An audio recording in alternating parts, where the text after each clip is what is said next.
পেয়েছি এবং গত বৃহস্পতিবার আসলে তৃতীয় পর্বের আলোচনাটা গোড়াপত্তন হয়েছে। এটার ইমপ্লিমেন্টেশনের মেথড কি হতে পারে?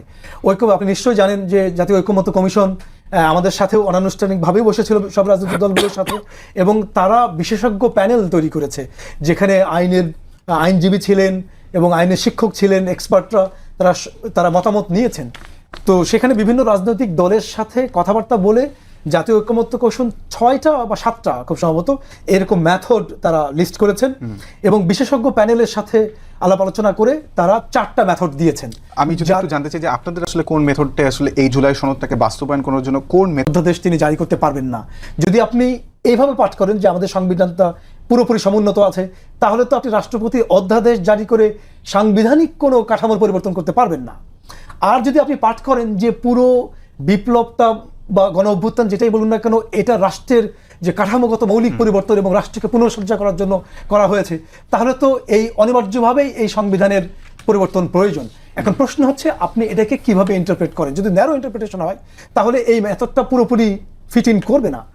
তো আমরা লক্ষ্য করেছি যে এটা কি এখনই হবে না এটা পরবর্তী সংসদের জন্য আমরা ডেফার করব, এই প্রশ্নে ঐকমত্য কমিশনে মানে বেশ কয়েকটি প্রশ্ন আছে, সেগুলো আসলে ছোট ছোট করেই আমি প্রশ্নগুলোর উত্তর জানতে চাই। সেটা হচ্ছে আসলে দেখছে যে এখনই সংবিধান সংস্কারের দাবির পেছনে ভিন্ন উদ্দেশ্য বিএনপি দেখছে। এই দুটো বিষয় নিয়ে যদি আপনি একটু বলেন সংক্ষিপ্ত আকারে। আমার আবারও প্রশ্ন আপনার কাছে আছে।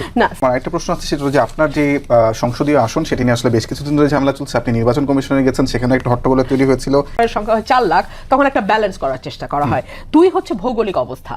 ধরুন যেই দুটো ইউনিয়ন আমার সঙ্গে মানে যে সরাইলের সঙ্গে এসছে, তাদের থেকে সরাইলের দূরত্ব হচ্ছে 15 থেকে 20 মিনিট, আর তাদের থেকে সদরের দূরত্ব, ব্রাহ্মণবাড়িয়া 3-এর সদরের দূরত্ব অলমোস্ট 1.5 থেকে 2 ঘন্টা। তাহলে আপনি বলেন কোন দিকে গেলে তাদের সহজ হয়, সুবিধা হয়? 3 হচ্ছে প্রশাসনিক কার্যকলাপ। আমাদের এই দুটো ইউনিয়নের জমি রেজিস্ট্রি নানান কাজে তাদেরকে এই সরাইল উপজেলার উপরে নির্ভর করতে হয়। সো সকল দিক বিবেচনা করেই এই দুটি ইউনিয়নকে নির্বাচন কমিশন ব্রাহ্মণবাড়িয়া 2-এর সঙ্গে যুক্ত করেছে। And this is absolutely a question of fact. মানে ভোটার সংখ্যা কত, এলাকার সীমানা, প্রশাসনিক কার্যাবলী কোথায় গেলে সুবিধা হয়, ভৌগোলিক হিসাবে দূরত্ব কোন উপজেলা থেকে কত দূর, এগুলো একেবারেই কোয়েশ্চেন অফ ফ্যাক্ট। এবং কোয়েশ্চেন অফ ফ্যাক্ট কখনো রিটে ডিসাইডেড হয় না। ভেরি ইন্টারেস্টিংলি আমি দেখলাম যে একটা রিট ফাইল করা হয়েছে। আমি এই ব্যাপারে, আমাদের সীমানা নির্ধারণী আইন 2021 আছে, সেটা 7 ধারায় বলছে এই আইনের অধীনকৃত সীমানা বা কোনো আঞ্চলিক নির্বাচন গঠন বা কমিশনের কর্তৃত্বে গৃহীত কার্যকারিতা বা কৃতকর্ম আলোচনা সম্পর্কে কোনো আদালতে বা অন্য কোনো বিষয়ে আদালতে কোনো প্রশ্ন করা যাবে না। কিন্তু তারপরেও তারা রিট করেছেন, করতেই পারেন, এটা তাদের মানে অধিকার। সেটা বলবেন যে আপনারা বিএনপি যেই মানে অন্তর্কোন্দোলনে জড়াচ্ছেন, এটা আসন নিয়ে হোক কিংবা নানা ক্ষেত্রে হোক, সেটিকে আসলে আপনাদের দলকে দুর্বল করে তুলছে কিনা? আমি সম্পূর্ণ প্রশ্ন করতে চাই যে রিসেন্টলি যে ডাকসু এবং জাকসু নির্বাচন হয়েছে, সেখানে আমরা দেখলাম যে এবারই আসে নাই। এখানে অনেক কথা এসছে। কেউ বলেছে বিএনপির 1 বছরের কার্যকলাপের জন্য দায়ী, কেউ বলেছে দীর্ঘ 17 বছর ছাত্রদল যেতে পারে নাই ক্যাম্পাসে, সেটা এর জন্য দায়ী, কেউ বলেছে জামাতের ভোট, মানে আওয়ামী লীগের ভোট চলে এসছে জামাতের কাছে, এটা কেউ বলছে। নানানজন নানান কারণ বলছে, কিন্তু অন্তর্কোন্দল এটা কেউ বলে নাই। আর ব্রাহ্মণবাড়িয়া 2-3-এর মধ্যে এটাকে আমি অন্তর্কোন্দল বলবো না। ব্রাহ্মণবাড়িয়া 3-এর যারা ভুদুন্তি এবং চান্দুরার বাসিন্দা, তারা অ্যাপ্লাই করেছেন নির্বাচন কমিশনে। নির্বাচন কমিশনের কাছে তো ভাই সব আছে, তথ্য উপাত্ত, ম্যাপ, ভোটার সংখ্যা সব আছে।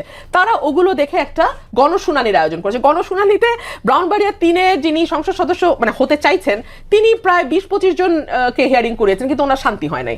আমার আসনে আমি একা হিয়ারিং করেছি। সো তারপরে যেটা ন্যায্য, যেটা মানে বাস্তবে যেটা গ্রহণযোগ্য, সেটা নির্বাচন কমিশন করেছে। অসংখ্য ধন্যবাদ জুবিনা আপা আপনাকে। আমি শেষ প্রশ্ন সানি ভাই আপনাকে শেষ করবো যে বিএনপি যেমনভাবে দেখে যে এই সংবিধান সংস্কারে যে তাড়াহুড়া করে যে দাবি, সেটা আসলে এক ধরনের এর পেছনে এক ধরনের মানে কূট উদ্দেশ্য বা কুউদ্দেশ্য থাকতে পারে, সেটিকে আপনি কিভাবে দেখেন? এবং অনেকে সংস্কার বা রাষ্ট্রের কাঠামোগত সংস্কার, রাষ্ট্রের পুনঃসজ্জা, এটা তো আসলে এই পুরো গণঅভ্যুত্থানের অ্যাসপিরেশন ছিল, আকাঙ্ক্ষাটা তো সেটা ছিল। এখন রাষ্ট্রের সংস্কারের প্রশ্নে, সংবিধানের সংস্কারের প্রশ্নকে যদি আপনি কুটচাল বলেন, তাহলে তো কেন বলছেন এটা আপনি ভালো।